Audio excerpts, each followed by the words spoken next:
Up next, we will have Jill Yersak on thinkALS, a user-friendly and comprehensive ALS diagnosis and referral tool for general neurologists. Enjoy. Hello, I'm Jill Yersak. I'm the Vice President of Mission Strategy. Thank you to the International Alliance for having me today. I'm very happy to introduce to you a new early diagnosis guide called thinkALS.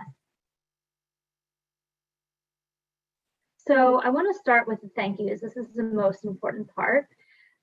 We actually formed a time to diagnosis working group that was born out of the ALS Association's roundtable in 2020 around reducing time to diagnosis. And there it was reducing time to diagnosis really identified as an important area of improvement of ALS care and became a really high priority for the ALS Association. So I was able to form a national interdisciplinary working group comprised of ALS clinicians, people with ALS and caregivers, most importantly, pharma industry representatives, and my staff and my colleagues at the ALS Association. And so below in the acknowledgements is all the people who took part in our working group. And again, special thanks to the people with ALS and their family who helped contribute to this tool. The primary authors for this tool would like to especially thank our Dr. Suma Babu, Terry Hyman Patterson, Kathy Lemon-Hirth, and Bjorn Osakson. So as you know, time to diagnosis is a really complex problem. It can take up to a year for diagnosis, and we can do so much better. And many people go through multiple layers of clinicians before they get to an ALS specialist. Even if they do it all, sometimes they don't get to a specialist for diagnosis. And many people undergo repetitive, unnecessary, and sometimes painful tests and procedures and surgeries during the diagnosis process. And we can do so much better. And that's the reason really behind the thinkALS Early Diagnosis Guide. And so in our working group, which started really the discussions at the roundtable, is what are the benefits of timely diagnosis? And we learned that many neurologists, especially general neurologists, don't want to give a diagnosis or don't have the education or know what ALS is. So we put together consensus statements for the benefits of timely diagnosis that can be found here in this link. And some of the things that we identified that are listed here as benefits are access to standard of care and experimental therapies, including potential new gene targeting trials, and also a really big focus on multidisciplinary care and supportive equipment and access to them. It can allow families to prepare for extraordinary family, financial, and emotional trauma that ALS inflicts, and may reduce several unnecessary diagnosis procedures and surgeries that I had spoken about earlier that many people with ALS experience in their diagnosis journey. So the goal of the thinkALS is really to empower neurologists to identify ALS early and facilitate efficient referral process for the initial ALS clinic consultation to be completed within 2 weeks of its initial referral. And I'll talk more about that later. But really, it's here to, and it's really targeted at general neurologist clinic use and to raise awareness in the non-ALS clinician community. And it's really intended to assist neurologists and advanced care providers in neurology clinics in obtaining focus history and completing high-yield exams in their really busy clinical practices and lead them to consider an ALS diagnosis earlier and provide efficient referrals that can expedite patients' first ALS clinical specialist consultation. So really get them into that, get that referral done quickly and that initial exam quickly. So this is thinkALS tool, and you can see it's a comprehensive yet simple tool describing high-yield clinical features, history and examination pointers for suspecting ALS, and ruling out other ALS mimics. And this was really, again, developed with our clinicians, and through our clinicians who took special care and went through many rounds of review through the Northeast ALS Consortium and other clinicians across the country to get to this final version of the tool. So we made it easy to access this tool at this website, www.als.org/thinkALS. And you can also use the QR code in the tool. We were able to, on this website, it has all the information around thinkALS, and you're able to download it in a PDF format and print it out, and then take it to your ALS specialist or clinician for their review. So again, once a clinician suspects ALS, we recommend referral to a multidisciplinary ALS center immediately and clearly state suspicion for ALS on the referral. And again, on the website, the tool provides lots of information, including how to find the nearest ALS center based on your zip code. So we make it easy to find for general neurologists to find an ALS specialist in their area. And even if they don't want to refer right away, they have contact information to really phone a friend and get some more information about ALS before they decide whether or not to make that referral. And so you may think, okay, why did you come up with a 2-week referral time? So in 2019, we did an annual report through our 73 US Certified Treatment Centers of Excellence. So that in that year, there's over 12,000 patients seen. And we measured the average wait time for a new patient post-diagnosis into a multidisciplinary ALS clinic. And we found that the majority of centers were able to schedule a referral within 2 weeks. I know a lot of doctors out there would be like, that's insane, I couldn't do that, but I think this is something that we would love to aim to for the future. So next is outreach and distribution. What we're doing in the next year or so to get the word out.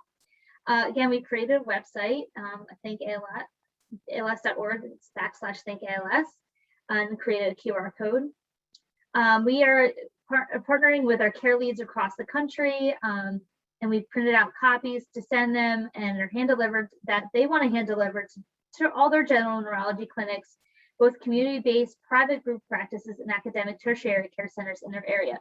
So they're so excited to get the word out and distribute it to centers that they want to make contact. So honestly, it's an excuse to get to know the more neurologists in their area, which is really exciting.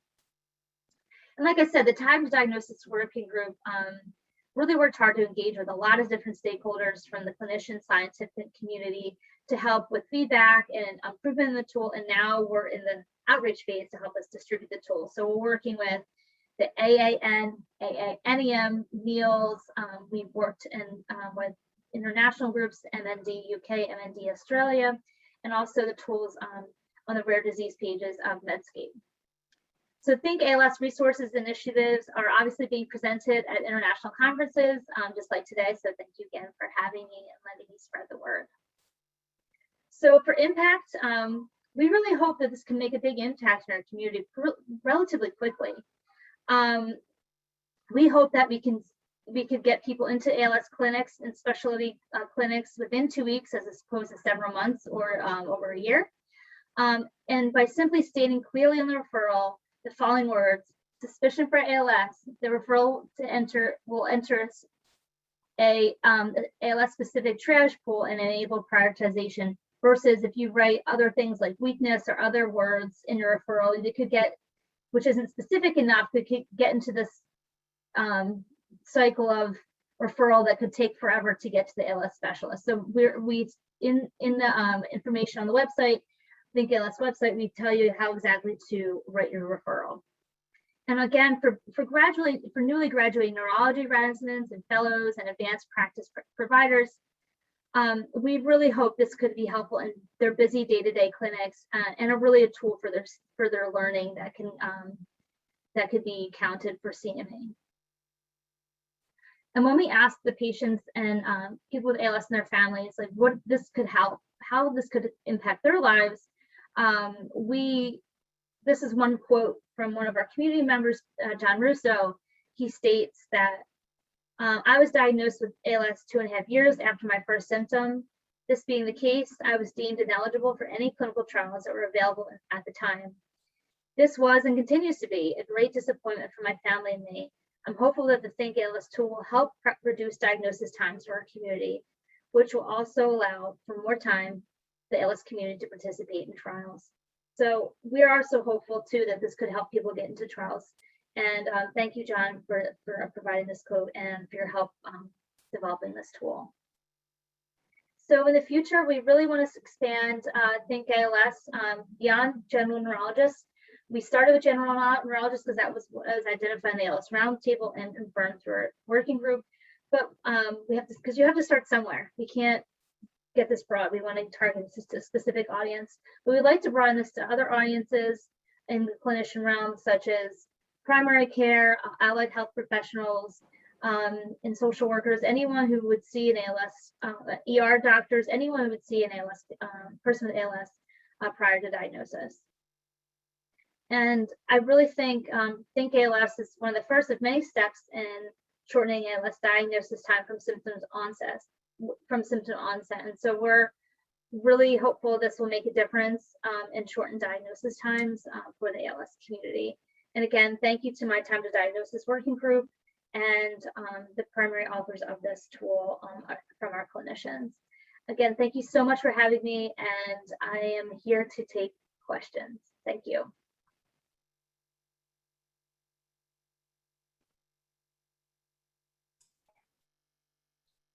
Thank you, Jill. What a fantastic presentation. While we wait for some questions, as always, I have some questions for you. So earlier in the presentation we had before, someone asked if the questions or the tool was very US-centric, or I mean, I would imagine it is, but how do you think we can adapt this tool worldwide? So hi, Marcella, nice, thank you for having me, Kathy and team. This is always an honor to be at the international meeting and present. Well, I think it can be adapted because we adapted it from an international group. So we adapted from the UK MNDA and the UK Australia. So this is really, we're the third country to do this. So we're nowhere near the first. So we had conversations with them, and because the hugest difference between our healthcare system and theirs is that their healthcare system is much more streamlined than us. They have better healthcare coverage in the country versus our very fractured healthcare system in the United States. It's much more harder to get coverage. So when they did their tools, they targeted primary physicians, where in the United States that's almost impossible to do, at least at the beginning. There's just a huge population and very hard to get in touch with versus a smaller country, and B, that's better, has a more streamlined healthcare system. So when you take that tool, definitely, if you want to adapt it, definitely contact me, and I'm happy to connect you with the clinicians that helped me do this tool, mainly Suma Babu, Terry Hammond-Patterson, Bjorn Arzakson, and Kathy Lehman-Hirth. They're the 4 clinicians that helped me, and I'm really happy to connect them, us together, to help them adapt, just like they are generous to help us adapt in the UK and Australia. That's the whole point, a world united against the fight against ALS. Yeah. Also, I don't know if it happened in the US as well, but here in Colombia with the pandemic, a lot of patients didn't get diagnosed last year. So Right. they're just starting to get diagnosed because all the appointments were blocked off for the pandemic only. So these patients are not only having the delay of the diagnosis, the normal delay, because people don't usually get easily to this diagnosis, but also the 1-year pandemic or even more. This has delayed even more, which also delays the treatment and the quality of life of our patients. So I think this tool should be worldwide and also known by every neurologist there is. As someone in the chat said, Peter Werner, it is also important that both primary care physicians and general neurologists realize that they aren't doing the patients any favor if they avoid considering ALS. When ALS is at least as possible, a possible cause for signs and symptoms, at least then refer to an MND specialist for consult and further diagnosis. Thank you, Peter, for that comment. Yeah, thank you, Peter. You know, we heard a lot about that in our roundtable and through our a lot of patient and caregiver comments that we got throughout the process of developing this tool. And over and over again, we heard that a lot of general neurologists don't want to make the diagnosis because they're afraid they're going to be wrong, or if they're right, they don't want to make such a a devastating diagnosis generally. So the goal is to get this out to them, to be more comfortable, to understand what the signs and symptoms are, and to know like they don't have to make the diagnosis, refer on to a specialist. They can make the diagnosis quickly, and really have the tools to do that. And if not, they can phone a friend and get in touch with them, to ask them some questions directly and say, hey, like I have this patient, what do you think? And this happens all the time in physician practices, and we just want to continue to facilitate that. Yeah, I don't know if it happens there, but here a lot of patients get misdiagnosed with when it's in the hands or in the they think it's, I don't know what, túnel del carpal syndrome. Yeah. Yeah, and they get surgery for that, or even the elbow surgery as well. As some of them have actually got back surgery, and it's because they have been misdiagnosed. So it's crazy, but hopefully we are closer to getting a quick diagnosis and a cure. So we have more questions. We have much more time, so you take your time, Jill. Wendy Abrams says, if there are additional ALS clinics in an area, will you allow those clinics to be included alongside those of ALSA chapters? Oh yeah, 100%. So we on the tool right now, we include the certified treatment centers because they're ALS specialists in the area. We also included we have a search for all the NEAL centers. So that pretty much covers a huge amount of centers in the United States. And if you like go on there and you don't see, if you see that you're not on there, like just ping me or email me, and I'm happy to include you, because it's not that we didn't want to include you. It was just that we needed to start somewhere and cover as many people as we could based on what we have. So happy to include more. If you see we're missing something, please let me know. Okay, next question, Lane Olive. How close is this tool to be included in clinical practice diagnostic software that is used in neurology offices? That's a tough one. Yeah, that's a really hard one to do. So in the United States, our electronic health records are getting better. There's two big companies in the US. One's Epic, and I forget the other one, what it's called. So I'm so sorry to the other company. I don't remember their name. But we are looking into that. I think that's something that's going to take a lot of time and advocacy for. And just because ALS is rare, if we do this type of notification system in Epic, I feel like we would need to pair it up with other neurodegenerative diseases that are more common, maybe like Alzheimer's, Parkinson's, a few others. So it's not, so Epic isn't just doing one more rare disease, but a bigger neuro package. And it's interesting, you know, we talked to a lot of neurologists, and depending on the neurologist personality and their workload, some neurologists want to get those pings and some of them hate them. One neurologist literally said, I don't look at them because they're just so annoying. I'm so busy. I don't have time to be pinged every 5 minutes by Epic. So there's that too. But I think that's something we want to look into more down the road. And I think it'd be best done if we could collaborate with other nonprofits in other disease spaces to do a package deal. And I think Epic would be more likely to do something like that if that were the case. That makes sense. Thank you. Another question from Kumiko Thiu. How would this thinkALS work for PALS in rural area with limited transpiration, sorry.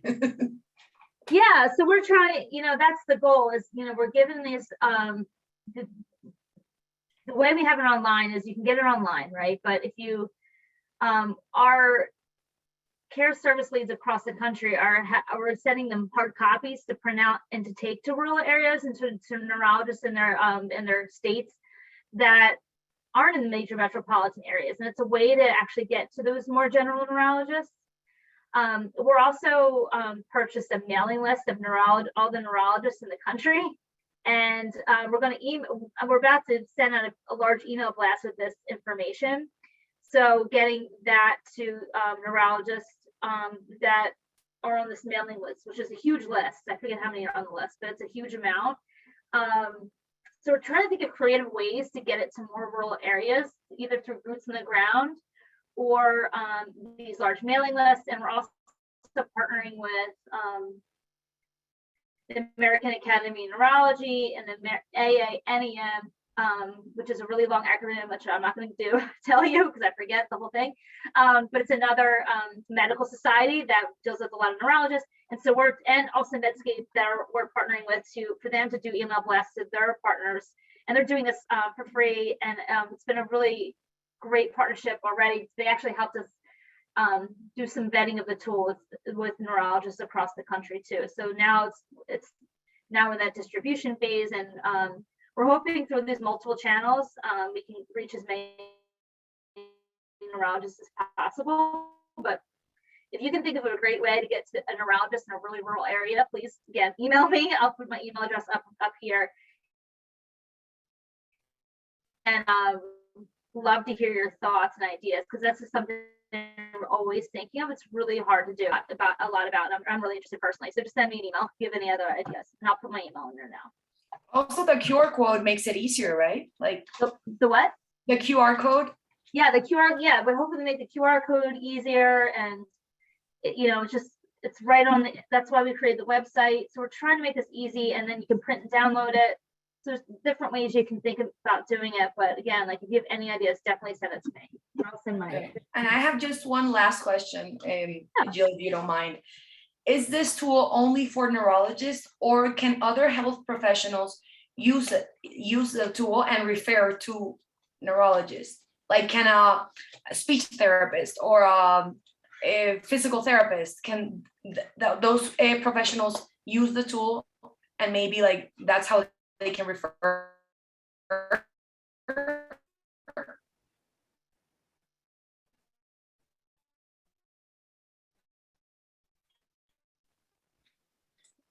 Yeah. So we're having decided, internet problems. It's such a big, Are you there? Country, and I can hear you. Can you hear me? Can you hear me now? Yeah, I can. Sorry about that. You're breaking up a little too. It's so hard. So we decided when we start, we need to target someone, a population. And when we were at a roundtable meeting and through other conversations we had after, we decided that a lot of people, and other literature reviews, that a lot of people in the United States get stuck at the general neurologist. And so we figured that's a really good starting point. And it's a small enough audience where we could figure out how to do a targeted outreach to. Whereas, but my goal is after this year, after we do this first rollout to neurologists, how we can start contacting allied health professionals, primary care, even ER doctors, surgeons, the surgeons who do that carpal tunnel surgery or other back surgeries, and even like how we can think about getting this out more to like the neurology residents, right, who are training, and the fellows. I think that's another great audience. We had to start somewhere, just because we wanted to figure out how we can get this out quickly and with the highest yield, and then we can kind of back up and see how broad we can get. And we've talked to UK MNDA and Australia, and they had some really good ideas how to target their primary care. We'll try to adopt those communication practices in the United States. They've done a fabulous job getting the word out in their countries. Yeah, that would be great. What I always say to my patients here, it's 2 in 100,000 people get the diagnosis. Like, it's really a rare disease. So the possibility of a neurologist of seeing 100,000 patients in its work life, it's not even possible. So even if there are neurologists and they're supposed to know about all neurological diseases, it's very common. Some of them here in Colombia haven't even heard of the disease. So it is important to have that tool and be able to diagnose quickly. Yeah, and I'm just real quick, I'm just most excited about like that, the general neurologist, even if they don't want to make a diagnosis, they can just call somebody and say, what do you think? I really hope that happens more and more. So. Okay, Jill, thank you very, very much